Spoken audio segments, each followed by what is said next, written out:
living on borrowed time. Nothing in this world really belongs to us. So why do we try to hold on so tightly when everything under the sun fades eventually? What if we lived a little more, gave a little more? 'Cause we never know for sure when we gon' fly away.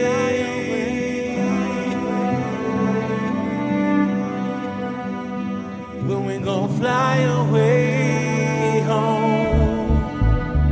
Every moment is a gift to behold, more precious than diamond, silver, platinum or gold. From now on I got nothing to lose, nothing to prove, choices to choose, and this one is you. I'm out on the line, I made up my mind, all good things in perfect time.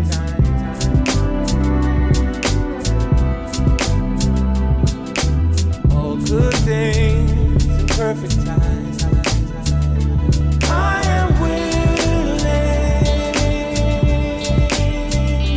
I am able to put my cards out on the table.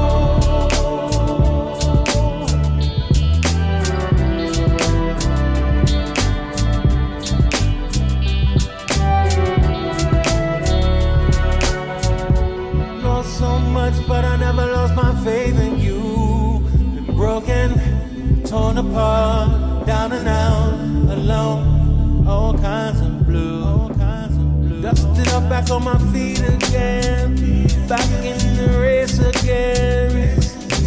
Now I know it's less about speed, more of endurance. I thank God for these words on my tongue. Mindset to not get sprung. Not afraid to take a chance. I'm here to take a stand. So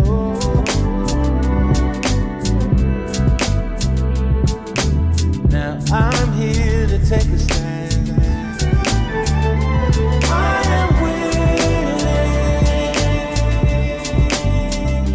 I am able to put my cards out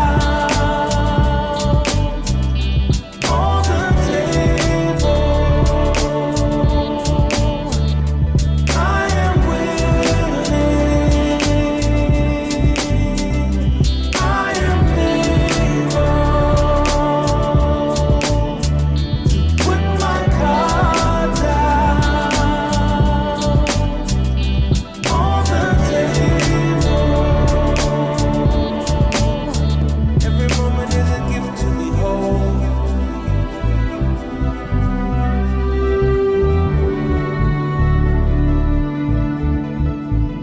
We all living on borrowed time.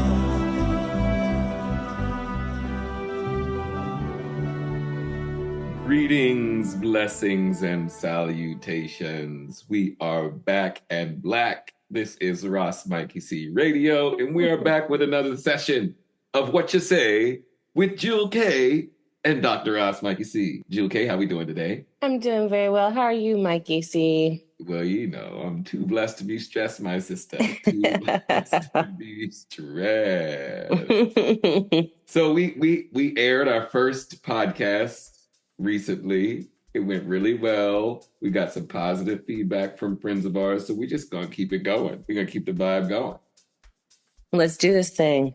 You just heard a song by my producer, also singer-songwriter extraordinaire, Mr. Kenny Allen, called Cards on the Table. He talks about just being willing to open up and let everybody see your cards.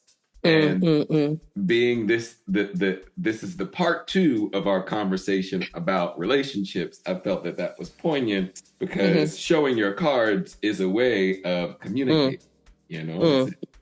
And I guess we can jump in with some of the things that we were discussing last week. We were talking about the ideas or the ideology or the templates or these archetypes we have of what a partner or somebody that we're in a relationship with is supposed to be.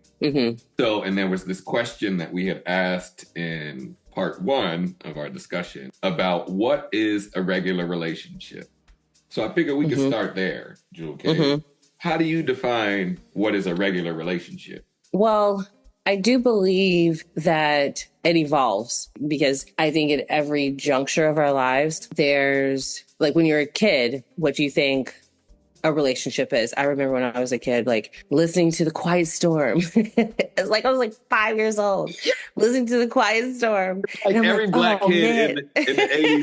in the 80s, listened to the, it's like 7 in the evening and Smokey came on and it's like, it's like, I wish my kids could have those experiences of like just coming in the evening, listening to The Quiet Storm and everything just kind of settles out, Right. Yeah. And so it's like I would put it on like my little old digital clock radio when I was going to sleep. like I look back at myself, I'm like, you are such a crazy little kid. But I would like listen, I'm like, man, this is what love really is, like I had no idea. The Quiet Storm defined as a child. Yes. What was that understanding? Was it the feeling? Or was it the sound? Yeah, the feeling is the feeling of the song. The feeling with like the sound is soothing because it's The Quiet Storm, of course. Yeah. So it's not just gonna be like, girl. It's like, well, I mean, listen. unless Marvin Gaye is playing, then it's going to be some but it's going to be the sound, the tone is going to be smooth. What do you mean? But I mean, because like, are you hearing in your house when Marvin Gaye is playing? What was Lucy doing in the house? No, no. But I'm talking about like the songs that played during like 9 to 5 hours. There's more, Yeah. No. You're so silly. But no, it was just like, oh man, this is what love is really all about. It's just like, your Luther Vandross. Okay, wait. You know what my song was? What? I think this is what they used to tell me when I was a kid. I was like 2, still in diapers. And I would run around singing Reunited by Peaches and Herb. Of course you did. And it feels that's so probably good. the song that I would have equated to like what love was about. You know what I mean? I mean, just but you're right, though. I feel like what you just said was so poignant in that as a kid, you don't really know what it is. You know that it's a word and people talk about it and they say, I love you, but you don't really have an understanding of what that is. But the joy is that even as an adult, you hope that love would still have that feeling that you had as a kid. You know what I mean? Like that naivety of like, oh, this is like so bliss. But we realize that, as we get older, that love is everything. It's a verb. It's a verb. It's not a fucking song. Like, no, but it is mini songs. But it is mini songs. It is that song what's that song? But they're mini songs. You know what I mean? Right, like, right. Yeah. That song is very poignant to really understand that love is not just going to be happy, Well, I mean, but you know what's funny is like, I feel like I could probably tell the evolution of what a regular relationship is through the songs that I was listening to at different points in my life. But it's funny though how you are equating this idea of being in a relationship to the sentiment of love. You know what I mean? Like eros. Eros. And then back on the Greeks. And then, sorry. I'm just like, I don't care. It's a through line, bro. It's a through line. I get it. I'm a clown regardless. I know. I love it. But it's interesting how, because again, relating to those 4 stages of love or the 4 different dimensions of love, every relationship isn't necessarily the same degree of love.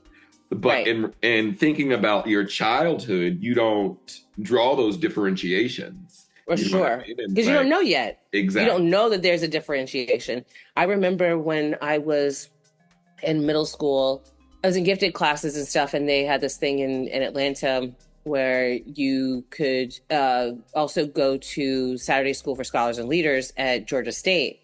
My sister likes to say, She was like, you were such a nerd that 5 days a week wasn't enough for you. You had to like, 6 days of school. I'm with you, Maya. Goodness.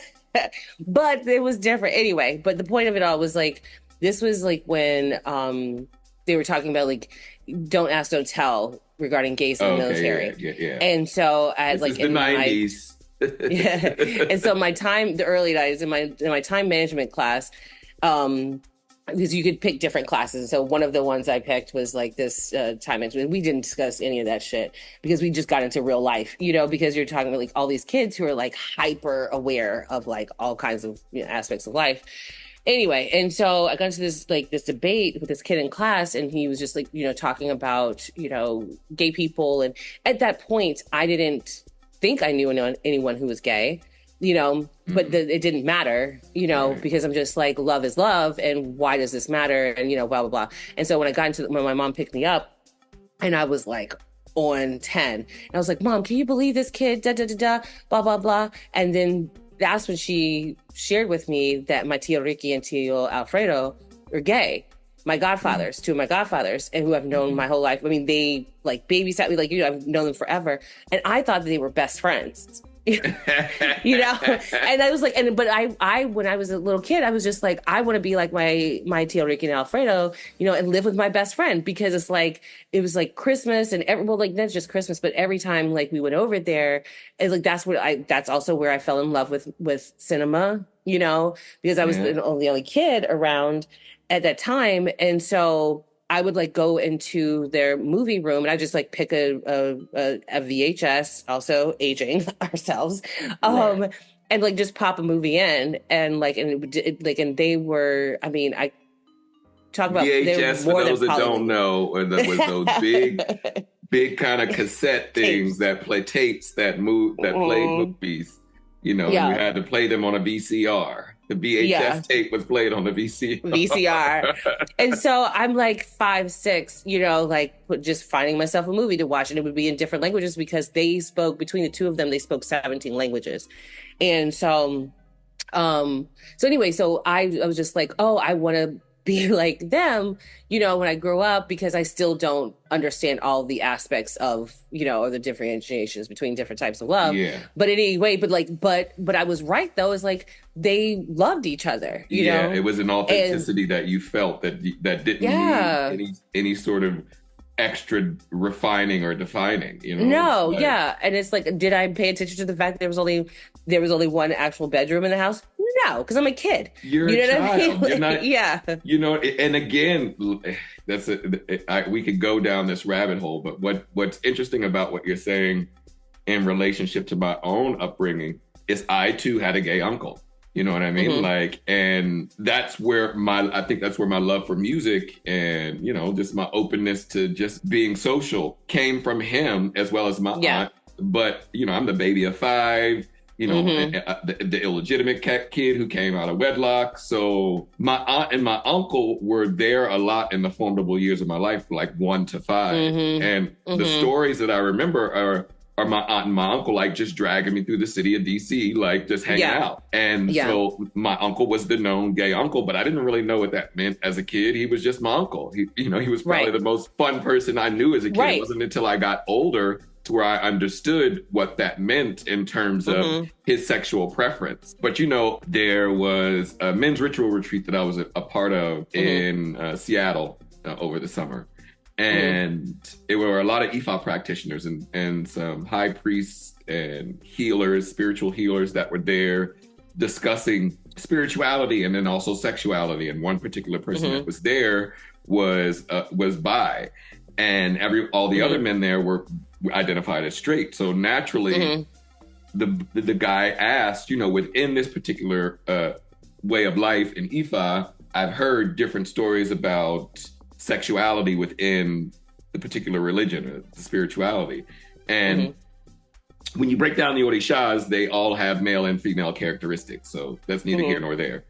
But what the Baba said, he essentially was saying that, people who have an issue with same-sex relationships are more concerned about the actual sexual activity than the idea of people just wanting to feel loved. You know, because Yes, everybody yes, wants yes, to feel yes. loved. You know what I mean? Yes, Everybody wants yes, that yes, yes. feeling of companionship, of relationship, Yes. to feel like you can Yes. relate to somebody that understands you. People have issues with what others are doing with their quote unquote private parts. And they call private parts. Right. And in their private setting. Like that's the In other their thing. private setting. You know but what I mean? We live in a world that makes your sexual preference a public idea.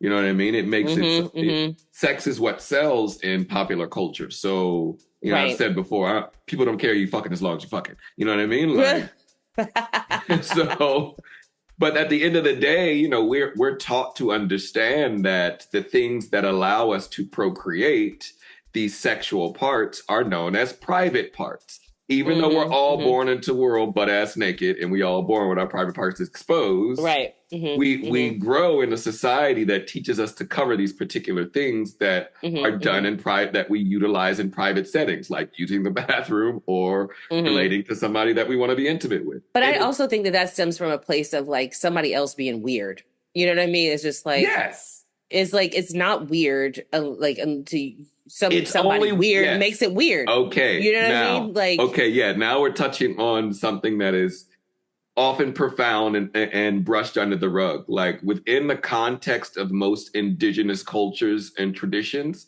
the continent of Africa, all of these places pre-colonization, there was no concept of homosexuality. That concept of homosexuality came from colonization, came from I was just about to say, came from because it's like you need to like differentiate, yes, you know, because it's like the good and the bad. Right. Know? Yeah. The Instead pure of like and life evil. being on a spectrum, you know, exactly, and like and polarities, and you know, it's like it's just. There's a book about this, but yes, yeah, I'm sure. Yes. So about again, polarities. But this is definitely just tying into the idea that relationships are relationships, and they have to be defined based upon your experience of understanding other people. You know what I mean? Which also brings us into another topic that was related to our discussion, is this idea of habits.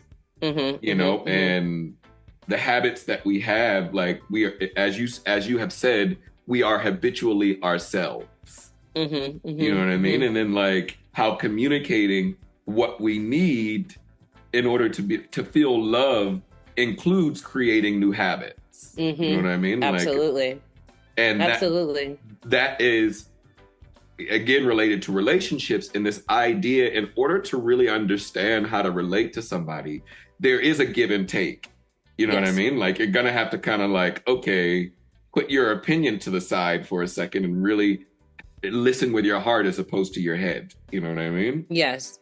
And like in the thing, because, you know, when I talk about us being habitually ourselves, I think about, okay, in any of the relationships we're in across the board, any of the different types of relationships we're in, you know, if I meet someone today, right, and we become friends, well, I've been myself for X amount of years, and this person has also been themselves, and they like to work a certain way or they interact a certain way, and same for me. And when we meet, we have to learn that about each other, and if we so choose, make adjustments, create new habits, because we have to love each other the way that the other person needs to be loved. It like what happened with that person you worked with before, or that relationship you were in before, that's not the same person. It's not the same vibe. So we have to be open, you know. You can't be in a new relationship the same way you were in the old relationship. No, because then you're just, because wherever you go, then there you are. You know what I mean? Like, you know, you'll experience the same shit and you'll wonder why. But this is, you know, in relationship to this idea of being habitually yourself, habits are easy to make and hard to break. So there's a challenge when coming out of a relationship and developing these habits and then going into a new relationship and having to recognize that you have habits from the old relationship that you can't carry into the new one, or the new relationship isn't going to work. Yeah. And that can create triggers. Yes, very much so. And I think this is a good point to play a song. Yes. by the Wailers, Bob Marley and the Wailers. Another early song. Love. Last week we played Love, but from that same time frame of the early Wailers, there's a song that they have called Habits. So we're gonna play this song called Habits and be right back with more of What You Say with Jewel K and Dr. Ross Mikey C. Y'all stay tuned.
Yes, habits are easy to make and hard to break. Shout out to Bob Marley and the Wailers for that beautiful take on our topic of discussion, which is habits.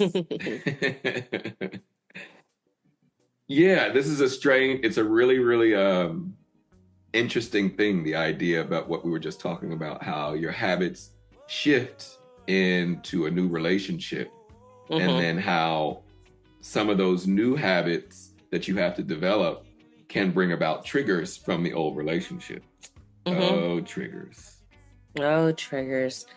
Yeah, and it's like, but that lends itself to personal responsibility, you know, and like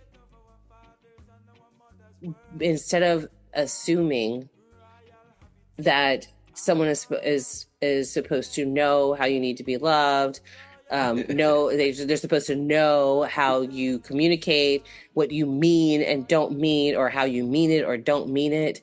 You know, it's like this is so very base, but of an example, but you know, like sarcasm, for instance, you know, it's like knowing in certain, when you, time and a place. There's a time and a place, and sometimes that can come across as mean, you know, when you're just like, oh, I'm being hilarious, you know. You think you're being funny. You think you're hilarious.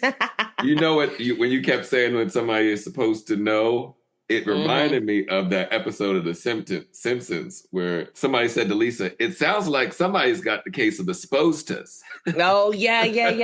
Dude, can we talk like another time, another place? We'll talk about like we have The Simpsons, because the Simpsons are always on beat. Okay, I mean, but you in this talk of satire, you know, and you just that was like the perfect segue with coming from your conversation, that comment about satire. The Simpsons is a satirical show. Yes, but the satire is often so poignant. It's often so right on point. It's so timely.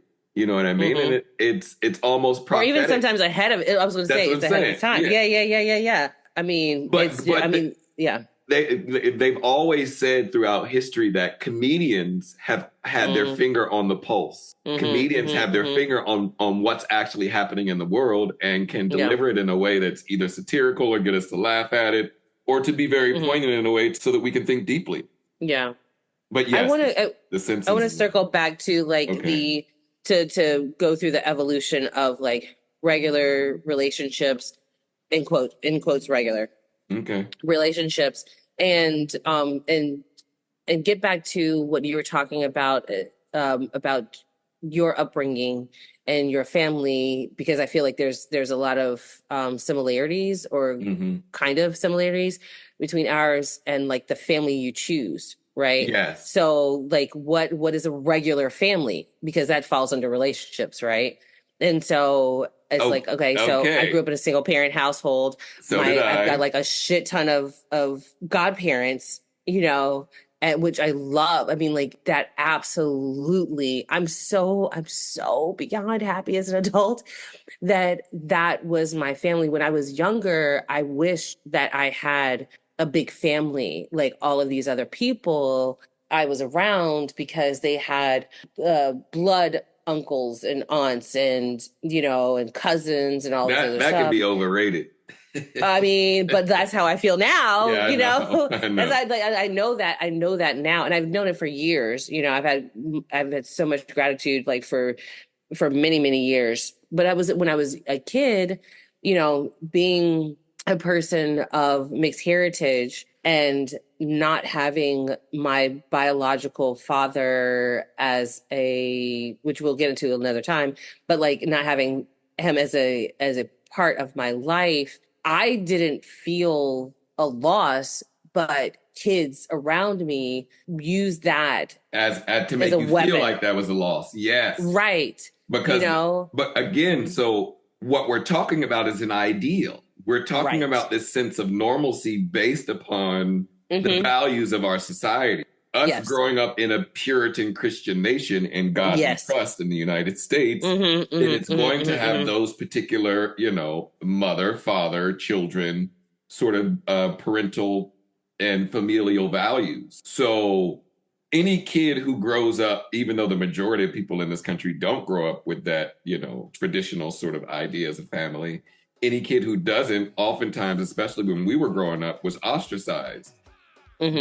But, you know, most people of mixed race or of melanated background, most people of a melanated background would have experienced some sort of adverse circumstances within a blended family, so to speak. You know what I mean? Like, in some capacity.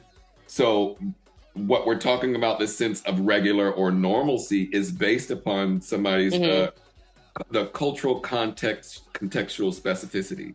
You know, everything is based upon a cultural context. And even within the American culture, there are so many different subcultures within that.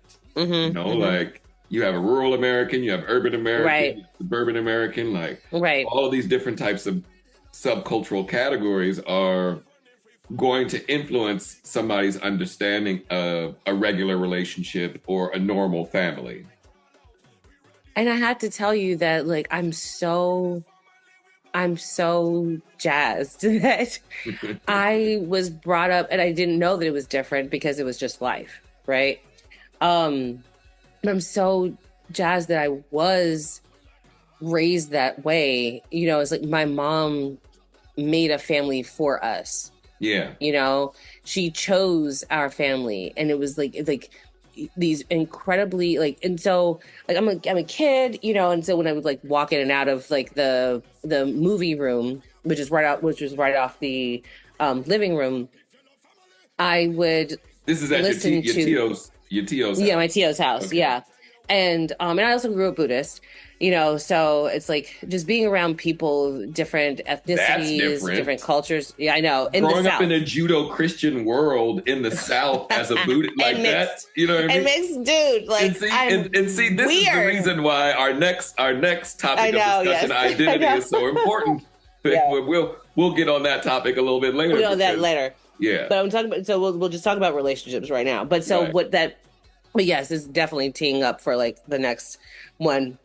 But like what was really impactful for me, I realized as an adult, is that I was like, my life was enriched with hearing different political views, and discussions, different accents. I didn't even know that I was mixed, until I went to like That first is grade. beautiful. And somebody else told me, they were picking on me. That's the next conversation. It's like but it was knowing the difference between English and Amariña, and he just blended the languages because everybody around him spoke both languages, so he didn't know they were two different languages. And that's what, to me, it's like when we talk about quote unquote regular relationships, it's so subjective. It's subjective. Yes, it is. I think if we know that, then we're not trying to create some idea. Yes. That if you know that it's subjective, then I think that the aim is to be present. Because if you are attempting to try and make your new relationship something that happened in the past, you're not present. Or if you're trying to make your new relationship fit into the mold of what regular means to you. But that's what I'm saying. Yeah, or with that. And then also, if you're trying to make it fit into some idea that you have in the future, you're not present. Right. You're not relating to the person in the moment and trying to figure out how to make that work. You're not trying to relate to them as them. Exactly. You're trying to relate to them as you. Exactly. So I think that it's important to me to try to be as present as possible, to listen as much as possible, and to find the commonalities. Yeah. Instead of that's trying what culture is, Right.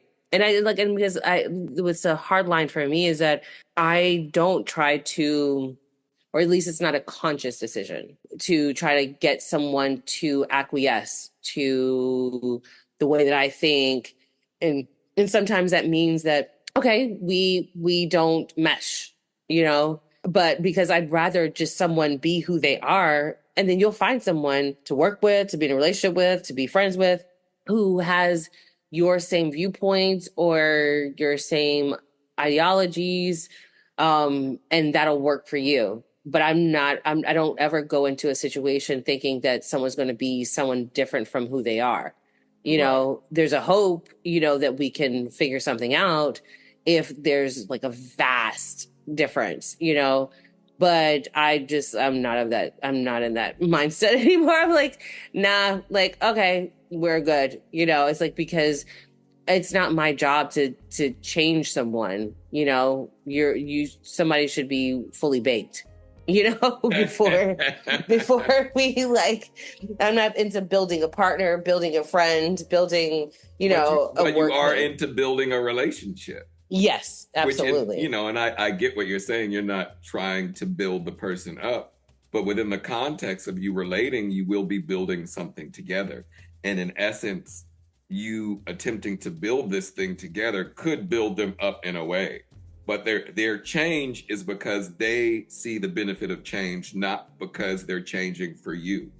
And vice versa. Like, you don't change for the other person. You change because you see the benefit of the change in yourself. Because at the end of the day, you can't change anybody but yourself. No, for sure.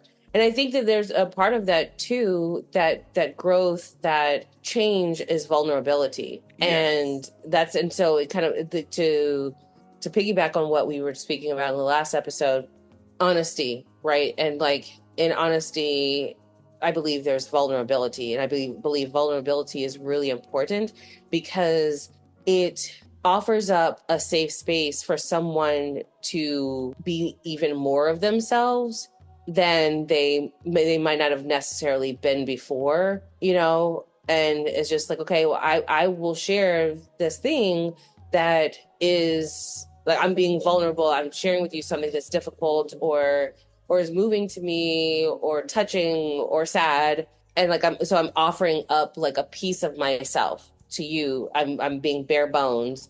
And so you can see that this is safe, in the hopes that you will reciprocate that, Right. And then we can like find the commonality or the reciprocity or the shift in a habit, so that we can continue to move forward and grow. And even if that's not a forever growth, even if it's just a time and space, that could cause a ripple effect in such a really beautiful way. So this idea of commonalities and common threads, if you will, is the segue into the next song. And we're going to take a quick break and come back while I play another song by Kenny Allen. It's actually a Dre K. It's a collaboration that he did back when we were still living in Ethiopia with Gashabra Mula Seleshi Demse, who's an Ethiopian traditional cultural broker, really. But this song is called Common Threads. It was actually the song that I used as the theme and the title for my show that I produced in Ethiopia while I was still doing my PhD. But it really just talks about, music, friends, and family are the things that keep us together. So we're going to play some Common Threads, and then we're going to come back. Stay tuned. Yeah. Roots and family are the things that keep us together. Common thread, we're connected, and yes, we're committed to making a difference today. Music, love, roots and family are the things that keep us together. Common thread, we're connected, and yes, we're committed to making a difference today. Music, love, roots and family are the things that keep us together. Common thread, we're connected, and yes, we're committed to making a difference today. Music, love, roots and family are the things that keep us together. Common thread, we're connected, and yes, we're committed to making a difference today. Yeah. We got dreams that are larger than the eyes can see. We've got plans and desires to help humanity. If one should fall, we should try to lift them up. If one is rising, we all triumph through the common thread. Those who family are the things that keep us together. Common thread, we're connected, and yes, we're committed to making a difference today. Music, love, roots, and family are the things that keep us together. Common thread, we're connected, and yes, we're committed to making a difference today. Yeah. We get strength and support through unity.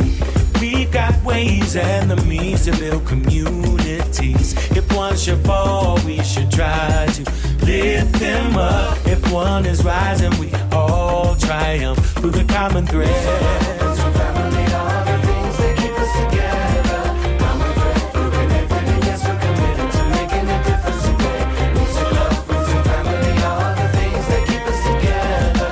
Common thread, we're connected, and yes, we're committed to making a difference today.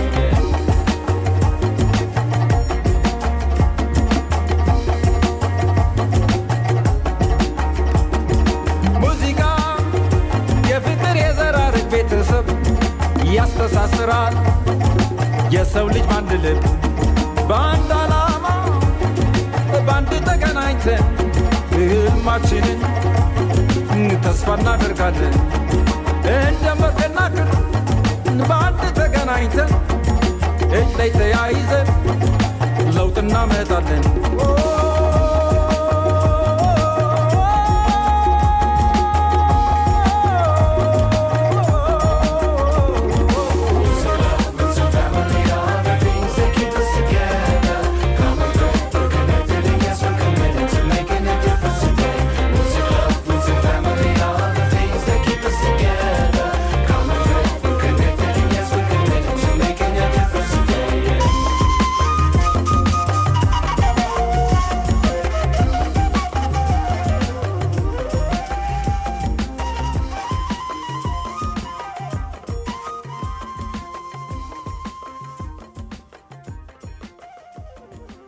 Music, friends and family are the things that keep us together.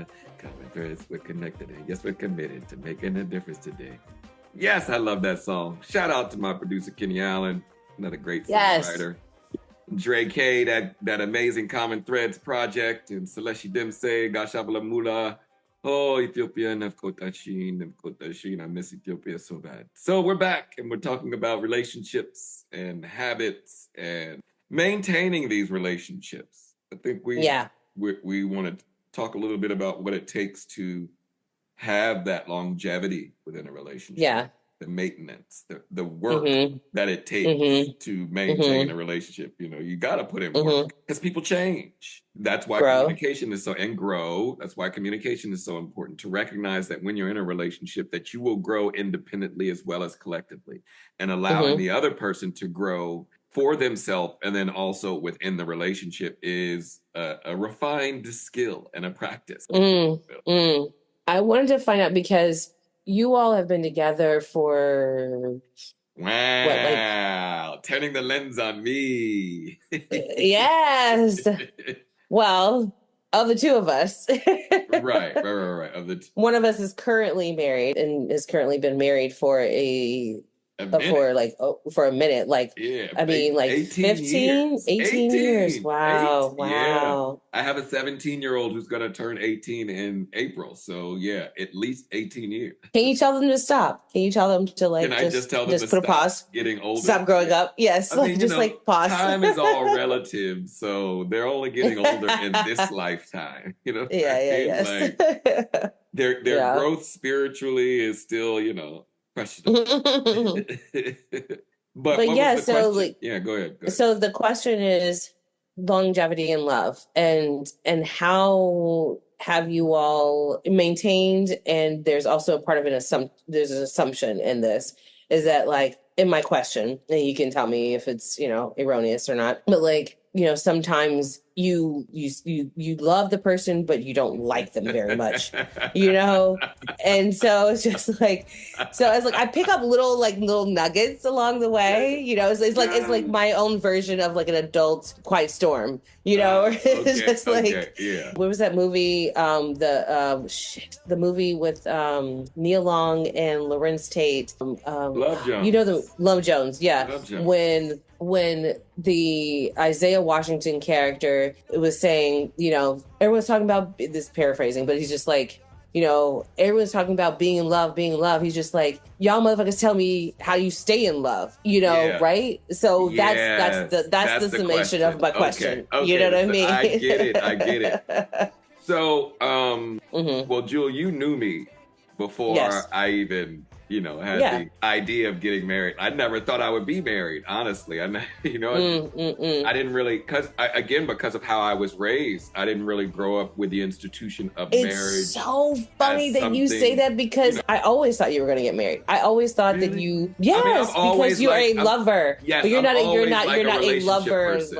Exactly. You're a relationship person. Yeah. I get it. But just that's the outside looking in. But just to be frank, I dated a lot of white girls. Even though I was raised in the predominantly white environment, there was this thing about my psychology of like, okay, it's almost like how the white girls look at black dudes. Okay, it's cool to date them, but you're not going to end up with one of them. You know what I mean? Like, I think it's programming. It's not to say that there's anything wrong with it. It's the programming that I had in my upbringing. So I think that related a lot to why I never really thought that I would get married, because I wasn't in a relationship where I felt like I identified with the person in a way to where I saw a longevity in that way. Because the people, the women you were dating, the difference in upbringing, the difference in perspective, the difference in familial values, and that sort of, so I just never really saw it as a part of my future. I know I want to get into the longevity, but I want to stick a pin in like a circling back on this, because don't sigh me. No, I'm not sighing you. I think that this relates a lot to the conversation about identity. Yeah. I think I just want to stick a pin in it, that next conversation we'll discuss that, because I mean, for obvious reasons, that's something that I don't want to say I don't agree with, but I don't wholly understand. I don't agree with it, Jewel. Like, it doesn't. It's not a matter. It's not a matter. I love you for that. I love you for that. Like, I love you for many reasons, but like, yes. It's a matter of programming. You know what I mean? Like we said at the beginning of the conversation, love is love. Why does it come with preconditions? And right. It's a matter of programming. And again, I was it's living systematic. It's systematic. So I was living a life based upon an ideal of what I thought a marriage and a relationship and all these things were supposed to be, based upon the patterns of the life that was around me. You know what I mean? So like, and so were some of those other people. Well, so it's like, so this is not a solely you thing, not but anyway, so we'll get into that later. But so longevity. And so I never thought I would get married. I never thought that I would meet somebody that helped me understand myself in a way. I was searching for balance within my life around the time that I was, I met F.I.V.E. So when I saw the signs that were telling me that this was going to be the person that I was going to spend the rest of my life with, I didn't know that I was really ready. So I didn't act on those signs. But she did. You know what I mean? So like, that's the thing about how we met and how our relationship kind of developed is we're 10 years apart. So I approached me relating to her when I met her. I was 27, she was 17. We were in Ethiopia, but I'm thinking of us relating to each other as a person who's like, nope, this is illegal, you know, from the States, you know, it's like, this can't happen. So I'm not relating to her in a way where I'm trying to date her in that sense, you know? Which I'm happy to hear. Yeah, I was relating to her in a sense of like her getting to know me and me getting to know her. It was more like her getting to know me because you know how I talk. I just, you know. So it was circumstantial that we started to spend more and more time together. Yes, I had feelings for her from the first time I met her, but I wasn't pushing on those feelings. I was just kind of open to, you know, us getting to know each other. But circumstances put us closer together. You know, we're both very spiritual people. So we definitely know that there was a higher power in play for us coming together. You know, there are many things in our lives that did not point to us meeting the way that we did. And in the end, her proposing to me. We knew each other probably for 2 weeks and very little before she proposed. You know what I mean? Like, had she not proposed, I never would have. So I was in Atlanta when you told me that you all, I remember exactly where I was in the house. Yeah, like I was in the living room. 2005. I was in the living room. November, December. You know, it was in December because I was home. So I had just gotten back from Ethiopia then. But if she hadn't proposed, and you know how all that happened is another story altogether. But if it hadn't happened the way that it did, it probably never would have happened. You know what I mean? Right. It was through her recognizing, and it was one of those moments where we were having a conversation. She was just like, I don't understand why people would get married for anything other than love. And it was a light bulb that went off. Because this 17-year-old young woman was like educating me on something that I thought I knew something about because I had been in other relationships, but breaking it down to something very simple, you know? And then she proceeded by saying, we should just get married. And I was like, okay, great. Because I wasn't going to say it, but I felt it. And so I always say that we flew up to Aksum and then we took a bus back down to Addis Ababa and it took like a week. That week was the trial by fire of me really understanding whether or not we could like put in the work for the long haul. Because that was really like a real time where we really got to know each other with no barriers. We were just in each other's face the whole time. And so that week is a testament to our 18 years. That we survived that week, you know what I mean? Like, that we could survive the 18 years that we've been together. And I think one of the things that we realized very early on in our union was that we don't come from backgrounds where we've seen relationships that we felt like worked, you know what I mean? So we were determined to make our own rules, to figure out what works for us, and to not have this like idealism about how we're supposed to be in our relationship. And one of the foundational principles is no ownership. Like, we don't own each other. I may refer to her as my wife, but I don't dictate what she's doing with her life. You know, we have a responsibility to each other because of what we're building and the respect that we have for each other as individuals. But I don't control what she does. If she decides that she wants, you know, she's been to Italy and the UK in the past couple of months, like on her own. And her friends are like, your husband is letting you do that? And she's like, why would he not? You know what I mean? Yeah. Like, there's no ownership. And again, I think that's what allows us to grow independently, but then also grow collectively, because we always come back to communication and understanding. You know, I think I vent more to her about my feelings than she does to me. You know what I mean? Like, well, she's an Aries too. So that's exactly. like, yeah. You know, so I think that the thing that has allowed us to maintain this sort of longevity is the recognition of growing independently as well as collectively, with no ownership, and being responsible with our freedom of being humans. You know what I mean? Like, and recognizing that we have this family unit that is a part of the foundation of everything that we're building. Somebody said, you know, it's important to work to not go to bed angry or to wake up angry. That's something that we work at a lot. We generally don't go to bed arguing. You know what I mean? Like, because it doesn't sit very well in our spirit and in our heart. And because we know each other's heart, then we ultimately should understand the perspective of the other person, even if we don't agree. We do not have to agree to agree. My wife is a lawyer. She studied law. I'm an artist. I'm a vegan. She's a non-vegan. She's a very devout Christian. I'm a Rasta man. You know what I mean? Like, we don't have to agree. We just have to understand each other. And we can disagree, but still grow and work together. I mean, like, you as well as me work in environments where we don't like a lot of the people that we work with, but we work with them. And so this relates to, you know, personal relationships. I'm not always going to like my wife in every moment. Like, I'm not supposed to. I'm a very particular personality. I don't like people all the time. You know what I mean? But my human nature teaches me that I have to love humanity. So I have to love her for who she is. I just don't necessarily have to like all the things that she says or does or agree with them. It's the same way with my kids. And I think always coming back to that, and then also learning about my habits, because this relates to what we were talking about. I had to recognize all the habits that I was bringing into this relationship from past relationships. She didn't really have any past relationships, but she didn't have anything to bring into this one. Of course, her relationships with other people affected, you know, how we relate towards each other. Well, she has like family relationships. She has like familial relationships and her own version of the quiet storm. Exactly.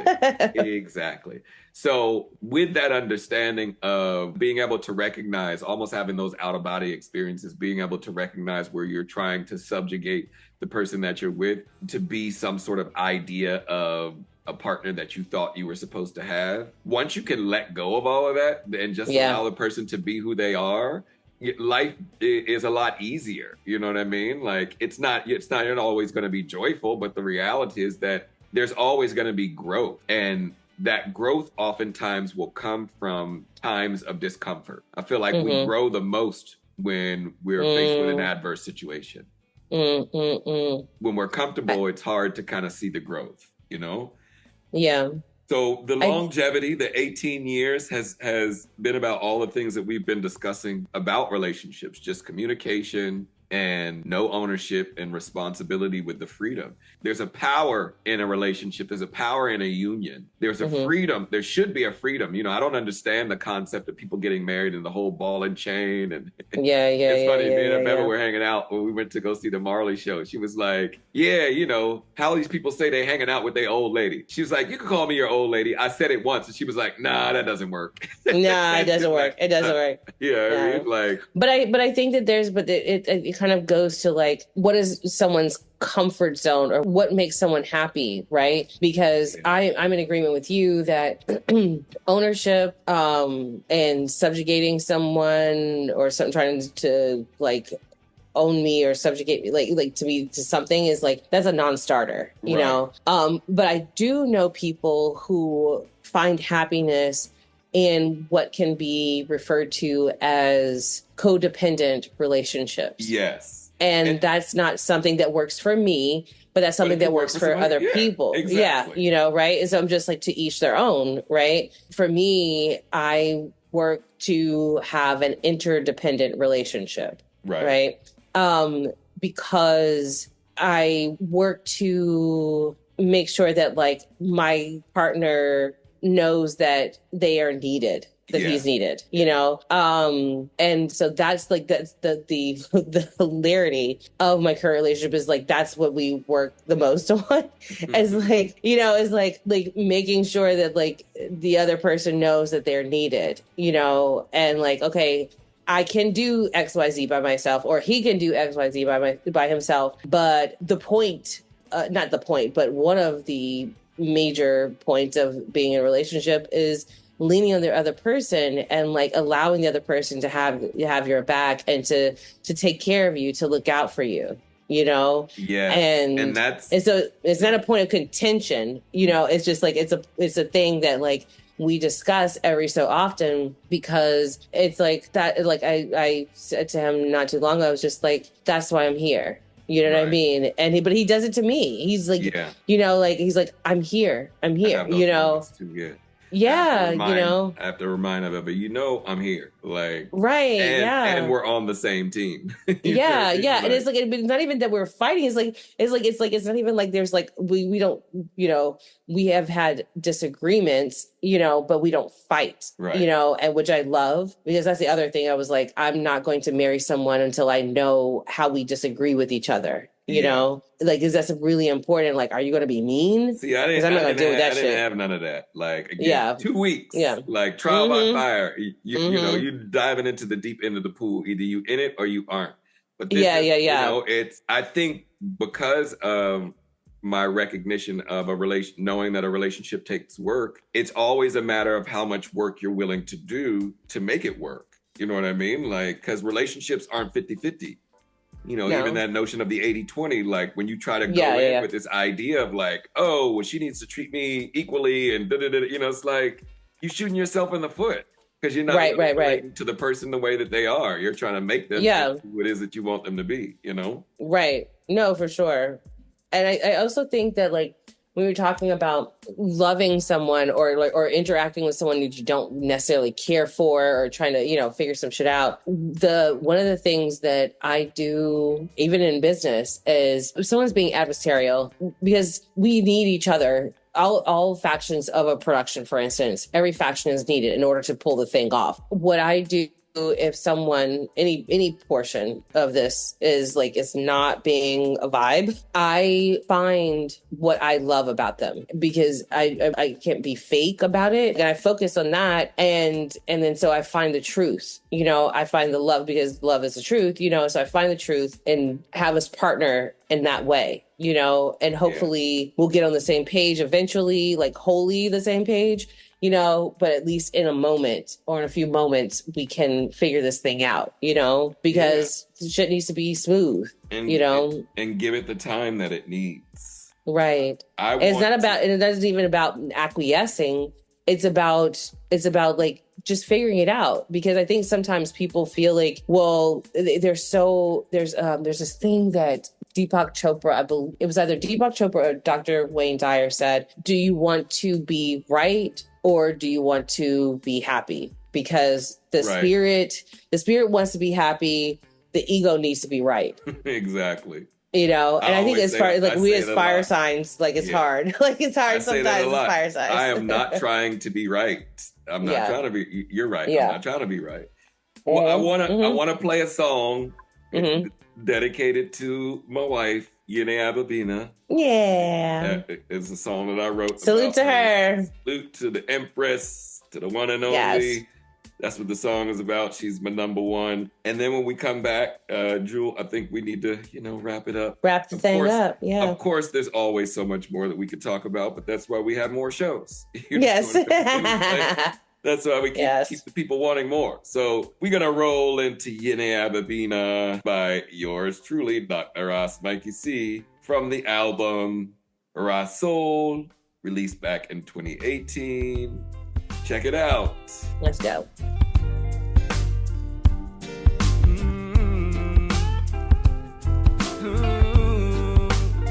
Yene Ababina, Mashin Corina.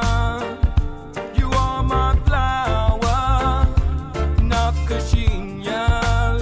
You exhibit Satoda. Yene Almas. Georgia bless us to prosper.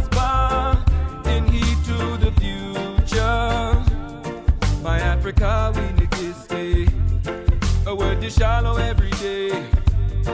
And I'll be with you till my sagul turns gray. No matter what they say, the good won't fade away. Through any type of good day. When this is fulfillment of your prophecy. Oh yeah, yeah, yeah. Yene Ababina, Mashin Corina.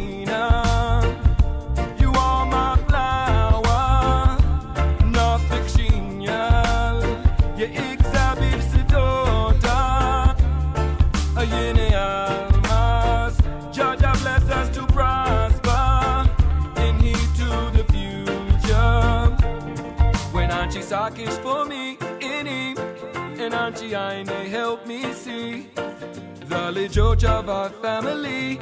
He wed without you is but harm incomplete. Give thanks and praise to Nagu Selassie for bringing me this Ethiopian queen. And when you meet her, you will know what I mean. Undin Yanech on my team. Giddy Ababina, Mashin Corina. You are my flower, not Kashinya. Your Exabil Sidota, Ayene Almas. In he to the future. Jaja bless us to prosper. Through any type of good day. Wayne, Wayne. This is fulfillment of Jah prophecy. Oh yeah, yeah, yeah. Ayini Abadina, Mashin Corina. You are my flower, not the genial. Isabel Sedota, Ayene Almas. Jaja bless us to prosper. And he to the future. Oh, I love that tune. I love my life. Yeah. Well, Jewel K, this has been another amazing conversation about relationships and the longevity of relationships and the habits that we have within these relationships and the things that we hold on to and need to let go of. And evolving our ideas and ideologies of what relationships mean and what they look like. Very true. And life is about the evolution, right?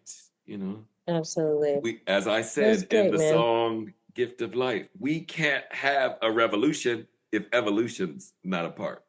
You know, and I think that's the song I'm going to close us out with. So the next time, Jewel K, I think we need to maybe have a conversation about identity. That sounds good. Yeah. That sounds fantastic, man. Looking forward to it. For those that are tuned in, please come back every Sunday at 12 p.m. Eastern Time on Ras Mikey C Radio, which you can find through www.rasmikeyc.com. You can link the radio station through there. And we will be here airing a podcast every Sunday, 12 o'clock Eastern Standard Time.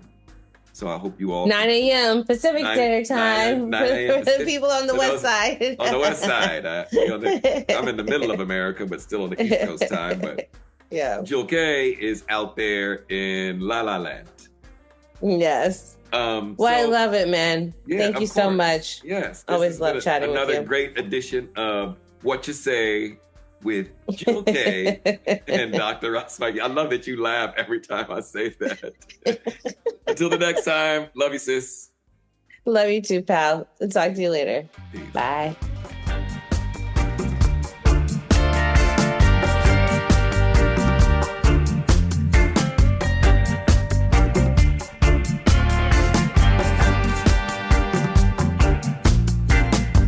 The gift of Jah is life, and life is a movement. So move before you lose it. All that we gained, it comes with a price. So work to know your worth. All things a blessing from the heavens to the earth. Oh, we can't have a revolution if evolution's not a part. And we can't find a resolution before the conflict starts. Each new day's an opportunity to uplift our human community. But to treat others with civility, we have to know what civil truly means. The gift of Jah is life. And life is a movement. So move before you lose it. All that we gained, it comes with a price. It comes with a price.